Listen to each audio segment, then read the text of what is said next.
Hello friend, this is Rahul. Welcome to my YouTube channel Vats. अभी हमने इतिहास शुरू किया था। तो इतिहास में हमने इतिहास का मूल स्वरूप हमने जाना था। इतिहास के जो विभिन्न प्रकार के स्रोत हैं, सोर्सेज ऑफ इंडियन हिस्ट्री, उसको भी जान लिया है। हालांकि मेनली हमने एंशियंट और मेडिवल इंडिया के बारे में जाना है, ठीक है। और मॉडर्न इंडियन हिस्ट्री के जो स्रोत हैं वो जब मॉडर्न इंडियन हिस्ट्री पढ़ेंगे तब जानेंगे। तो आज हम स्टार्ट करने वाले हैं इसके आगे एंशियंट इंडियन हिस्ट्री। अब पूरी तरह से स्टार्ट हो जाएगा, ठीक है। तो आज हम स्टार्ट करेंगे इवोल्यूशन ऑफ अर्थ, पृथ्वी का उद्भव कैसे हुआ, उत्पत्ति कैसे हुई, ठीक है। भूगर्भिक इतिहास के से स्टार्ट करेंगे हम। तो इसके बाद हम स्टार्ट करेंगे पाषाण काल, जिसमें पूरा पाषाण काल, मध्य पाषाण काल और नव पाषाण काल आएगा। उसके बाद हम सिंधु घाटी सभ्यता पढ़ेंगे, फिर वैदिक काल पढ़ेंगे जिसमें ऋग वैदिक काल, उत्तर वैदिक काल, ठीक है, फिर महाजनपद काल, ठीक है। ऐसे हम आगे एंशिएंट इंडियन हिस्ट्री पढ़ते जाएंगे आगे। तो आज से पूरी तरह से स्टार्ट हो गया है।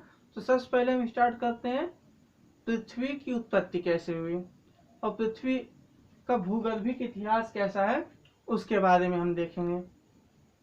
तो पृथ्वी की उत्पत्ति कैसे हुई है, हालांकि ये सब आप लोग जान चुके हैं, इसको हम बता चुके हैं। जब हम ज्योग्राफी स्टार्ट किए थे तो हमने बताया था आपको, जब बिग बैंग हुआ था, बिग बैंग से कैसे ब्रह्मांड की उत्पत्ति हुई, फिर ब्रह्मांड से कैसे गैलेक्सीज आई, फिर उसके बाद तारे कैसे बने, तारों से ग्रह कैसे बने, इन सब की जानकारी दे चुके हैं। तो जहां ग्रह बने थे वहीं पृथ्वी बनी, क्योंकि पृथ्वी भी एक ग्रह है। इसको हमने ज्योग्राफी में बता दिया है, ठीक है। तो आप वहां पे देख सकते हैं, मैं यहाँ पे उसको नहीं बताने वाला हूँ और मैं समझ के चल रहा हूँ, इतनी चीजें आपको आती हैं, बेसिक है, ठीक है। फिर उसके बाद बात करते हैं पृथ्वी पर इतिहास। अच्छा, पृथ्वी की उम्र देख लेते हैं पहले। पृथ्वी की उम्र जो बताई जाती है वो है 4.6 बिलियन ईयर, ठीक है, 4.6 बिलियन ईयर। इट मीन्स 4.6 अरब वर्ष, ठीक है। तो ये उम्र बताई किससे जाती है, ये बताई जाती है रेडियो एक्टिव सिद्धांत के अनुसार। रेडियो एक्टिव मेथड होता है जो वस्तुओं की उम्र निर्धारित करके देता है, ठीक है। उसका एक उदाहरण है uranium method.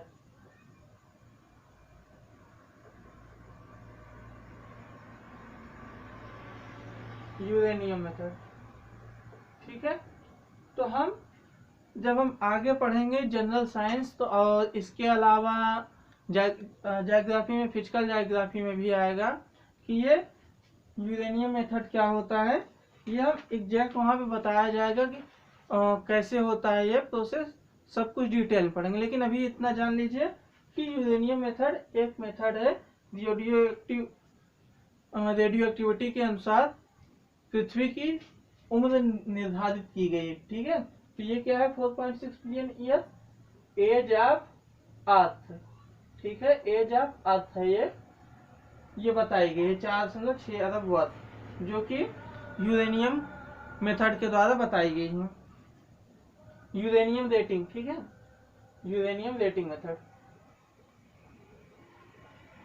Uranium rating method, ये बात सही नाम है, ठीक है। यूरेनियम मेथड जो मैंने लिखा पूरा नाम है यूरेनियम रेटिंग मेथड, ठीक है। अब बात करते हैं पृथ्वी के इतिहास को कितने भाग में बांटा गया है। तो टोटल 3 भाग बांटा गया है, हालांकि तीनों अलग अलग नहीं है। ये जो तीसरा पार्ट है, इस तीसरे जो भाग है इसके अंतर्गत आते हैं, और ये जो भाग है इसके अंतर्गत आते हैं। तो ये है क्या चीज है, यहाँ पे देखिए प्री पैलियोजोइक काल है, पैलियोजोइक काल है, मेसोजोइक काल है, सीनोजोइक है, नियोजोइक है, ठीक है। ये है आपके महाकल, ठीक है, महाकल, इंग्लिश में बोला जाता है इसको महाकल्प को एरा। दूसरे नंबर पे आता है युग, युग को इंग्लिश में बोलते हैं इपोज, ठीक है। तीसरा जो भाग है वो है कल्प, ठीक है। कल्प को इंग्लिश में बोला जाएगा पीरियड, यहाँ पे लिखा भी है, ठीक है। तो पृथ्वी के पूरे इतिहास को, जो भूगर्भिक इतिहास है, वो स्टार्टिंग से लेकर 5 भागों में बांटा गया है। 5 भाग कौन कौन से? Pre Palaeozoic, Palaeozoic, Mesozoic, Cenozoic और नियोजोइक। और फिर उसके बाद ये सभी महाकल्प जो हैं ये भी युगों में बांटे गए हैं। जैसे प्री पैलियोजोइक में इसमें कोई युग नहीं है, कोई इपोज नहीं है, लेकिन उसके बाद के महाकल्पों में युग हैं। जैसे पैलियोजोइक का युग है प्राथमिक युग बोला जाता है इसको। मीसोजोइक में भी एक युग है, इसको द्वितीयक युग बोला जाता है, सेकेंडरी इपोज, ठीक है। सीनोजोइक की बात करें तो इसमें भी एक है तृतीयक युग बोला जाता है। पांचवा और लास्ट जो है नियोजोइक, ठीक है, इसको चतुर्थक युग बोला जाता है और इसके 3 भाग हैं, प्लिस्टोसीन और होलोसीन। प्लिस्टोसीन को एक और नाम से बोला जाता है हिमयुग, और इसके अलावा एक और है होलोसीन, ठीक है। ये आपके टोटल 5 महाकल्प है और उसके ये युग हैं, ठीक है। इसके बाद अगर बात करें तो कुछ पीरियड भी दिए गए हैं कल्प, ठीक है। ये इन युगों के भाग हैं। तो प्री पैलियोजोइक में कोई युग नहीं है, ये इसी महाकल्प का डायरेक्ट भाग है। इसमें 2 भाग हैं, आर्कियन कल्प और प्री कैम्ब्रियन कल्प, ठीक है। अब इसके बाद पैलियोजोइक की बात करें तो इसको प्राथमिक युग बोला जाता है, पैलियोजोइक महाकल्प, ठीक है। पैलियोजोइक एरा में एक युग है उसको बोला जाएगा प्राइमरी इपोज या प्राथमिक युग, ठीक है। और प्राइमरी इपोज के टोटल 6 भाग हैं, 6 पीरियड, यानी कि 6 कल्प हैं। कैम्ब्रियन कल्प, ओडोविशियन कल्प, सिलोरियन कल्प, डियोनियन कल्प, कार्बोनिफेरस कल्प और पर्मियन कल्प, ठीक है। और मेसोजोइक के बारे में बात किया जाए, मेसोजोइक महाकल्प या मेसोजोइक एरा, तो उसका भी एक भाग है युग के रूप में द्वितीयक युग बोला जाता है, या फिर इंग्लिश में बोला जाए सेकेंडरी इपोज, ठीक है। तो इसको 3 भाग बांटा गया, ट्रियासिक, जुरासिक और क्रिटेशियस, ठीक है। ट्रियासिक, जुरासिक और क्रिटेशियस। अब इसके बाद आता है सीनोजोइक। सीनोजोइक में इसमें भी एक युग है, यह तृतीयक युग, और तृतीयक युग इंग्लिश में बोला जाए तो टर्शियरी इपोज। और ये कालखंड इंपॉर्टेंट इसलिए हो जाता है कि इसी कालखंड में मानव की उत्पत्ति हुई, ठीक है। अगर क्वेश्चन आता है मानव की उत्पत्ति किस काल में हुई, किस महाकल्प के अंतर्गत, तो आंसर हो जाएगा सीनोजोइक, ठीक है। और मानव की उत्पत्ति इसी काल में हुई, और इस काल को भी, इस युग को टोटल 5 भागों में बांटा गया है। यह पेलियोसीन, इयोसीन, ओलिगोसीन, मायोसीन और प्लायोसीन, ठीक है। ये 5 भाग हैं। तो ये टोटल आपका महाकल्प, युग और कल्प, इन तीनों भागों की पुष्टि हो चुकी है, यही 3 है, ठीक है। महाकल्प को इंग्लिश में बोलेंगे एरा, और उसके भाग हैं युग, इंग्लिश में बोला जाएगा इपोज, और उन युगों को भी बांटा गया है पीरियड्स में, यानी कि कल्प में, ठीक है। ये आपकी हो गया टोटल। अब इसके बाद हम बात करते हैं इनको डिटेल में पढ़ने की। तो हालांकि पूरा इतना ज्यादा डिटेल में नहीं पढ़ेंगे क्योंकि इंपॉर्टेंट ज्यादा नहीं है, लेकिन फिर भी एक स्टार्टिंग लेनी थी तो यहाँ से हमने स्टार्टिंग लिया है, ठीक है। और बुक्स में दिया रहता है इसलिए बता दे रहे हैं। तो देखिए, सबसे पहले बात करें आर्कियन की। तो आर्कियन जो काल था, इस काल में जीवन की कोई उत्पत्ति नहीं हुई थी, ठीक है। हालांकि कुछ चट्टाने थी पृथ्वी पर, वो थी नीस और ग्रेनाइट चट्टाने। अब ये नीस और ग्रेनाइट चट्टाने क्या है, ये आगे ज्योग्राफी में हम डिटेल में बताएंगे आपको। फिर दूसरा नंबर आता है प्री कैम्ब्रियन का, ये भी प्री पैलियोजोइक का ही है भाग। इस समय अरावली पर्वत का निर्माण हुआ।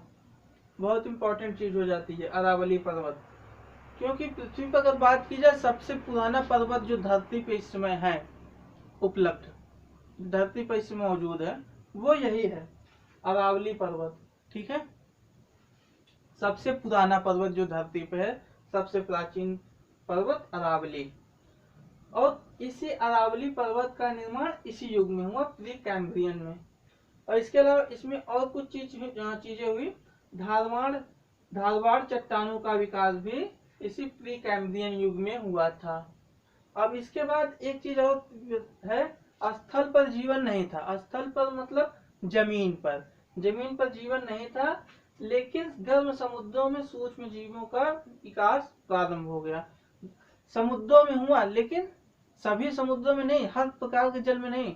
जहां पे पानी गर्म था वहीं पर सूक्ष्म जीवों का विकास हुआ। फिर उसके बाद आता है, ये हो गया आपका प्री पैलियोजोइक का। अगला है पैलियोजोइक भाग, पैलियोजोइक महाकल्प, जिसमें एक युग है प्राइमरी युग, प्राइमरी इपोज, प्राथमिक युग। ठीक है, इसके 6 भाग हैं। तो पहला जो है कैम्ब्रियन कल्प। तो कैम्ब्रियन कल्प का मीनिंग ये है कि इस कल्प में विंध्यन क्रम की चट्टानें विकसित हुई। फिर इसके बाद इसी काल में समुद्री घास का भी विकास हुआ, और इस काल में सूक्ष्म जीवों का निर्माण हुआ। हालांकि जैसे रीढ़ की हड्डी वाले जीव होते हैं वो जीव नहीं बने, वो छोटे छोटे जीव जैसे बैक्टीरिया होता है, ठीक है, उस टाइप के छोटे छोटे सूक्ष्म जीव निर्मित हुए प्री कैम्ब्रियन में। अगला है प्री कैम्ब्रियन के बाद, सॉरी ये कैम्ब्रियन का था। ठीक है, कैम्ब्रियन के बाद जो आता है ओडोविशियन। ये ओडोविशियन काल। ओडोविशियन काल में सागर जो था, समुद्र, वो स्थल के अंदर प्रवेश कर गया। ठीक है, जो समुद्र था, जैसे देखते हैं 4 महासागर है मेनली, उसी प्रकार जो उसमें समुद्र था ओडोविशियन काल में, वो स्थल के अंदर पूरा जा चुका था। और ये माना गया है कि जो आज अमेरिका है, इस अमेरिका का आधा भाग लगभग सागर में डूब गया था। ठीक है, और इस ओडोविशियन काल की बहुत ज्यादा कोई बड़ी चीज नहीं हुई है, बड़ी घटना यही तो मेन है। ठीक है, दो क्या एक ही है। सागर जो था स्थल के अंदर चला गया तो स्थल डूब गया, और कौन सा स्थल डूबा? अमेरिका का आधा भाग। ठीक है, अब अगला आता है सिलोरियन। यहाँ मैंने लिखा नहीं है लेकिन जान लीजिए सिलोरियन क्या है। सिलोरियन काल जो था, इस काल, ये बहुत ही इंपॉर्टेंट कालखंड माना जाता है सिलोरियन। इसमें क्या हुआ, सबसे पहले मछलियों का विकास हुआ। किसका विकास? फिशेज। ठीक है, मछलियों का विकास इसी काल में हुआ। ठीक है, और विकास कहाँ पे हुआ? समुद्रों में, सीज में, SEA, सी। ठीक है, तो सी मतलब समुद्र, आप सबको पता ही है। अब सी में किसका विकास हुआ? फिशेज का। ठीक है, और इसके बाद और क्या विकास हुआ? वो हुआ रीढ़ की हड्डी वाले जानवरों का, रीढ़ की हड्डी वाले जीवों का, ऐसे जीव जिसमें रीढ़ की हड्डी थी। ठीक है, किस काल में? सिलोरियन काल। इसीलिए इसको बोला जाता है एज ऑफ वर्टिब्रेट।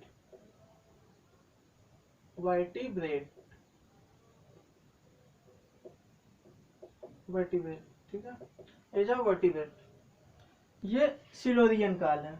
इसके बाद जो आता है डियोनियन काल। इस काल को फिशेज का काल बोला जाता है, डियोनियन काल को। और इसी काल में शार्क की उत्पत्ति हुई। शार्क जो मछली होती है बड़ी सी, ठीक है, उसकी उत्पत्ति इसी डियोनियन काल में हुई।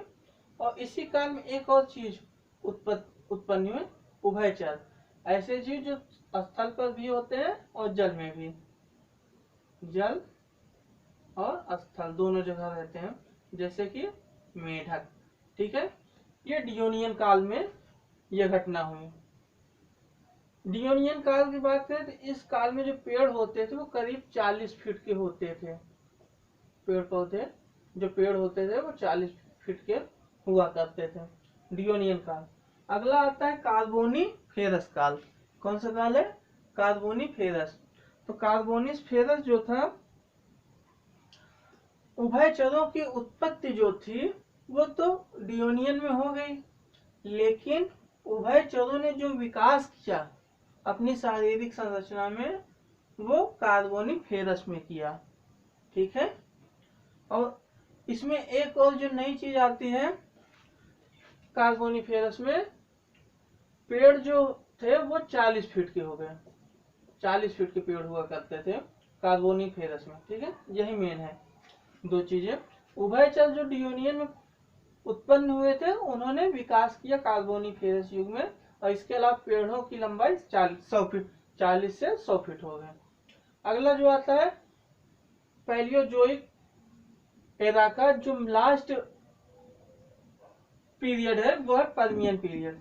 इस पीरियड की सबसे खास बात है जो जर्मनी में हम दो बहुत ही महत्वपूर्ण पर्वतों के बारे में जानते हैं, इसकी स्टडी हम वर्ल्ड ज्योग्राफी में आगे करेंगे, वासजस पर्वत और ब्लैक फॉरेस्ट। ठीक है, कौन से पर्वत? ब्लैक फॉरेस्ट, और दूसरा है वासजेस। ठीक है, तो ये ब्लैक फॉरेस्ट पर्वत और वासजेस पर्वत ये दोनों इसी काल में बने थे, पर्मियन काल में। ठीक है, अगले वीडियो में हम इन दोनों को हम अभी पढ़ चुके हैं, अगले वीडियो में हम मेसोजोइक, सीनोजोइक और नियोजोइक के बारे में पढ़ लेंगे। ठीक है, थोड़ा पार्ट है, जितना हम पढ़ चुके हैं इससे थोड़ा और कम ही रहेगा। तो ये आपका पार्ट खत्म हो जाएगा, फिर उसके बाद हम पाषाण काल स्टार्ट करेंगे। ठीक है, तो आज के लिए इतना ही। वीडियो देखने के लिए आप लोगों को बहुत ही धन्यवाद।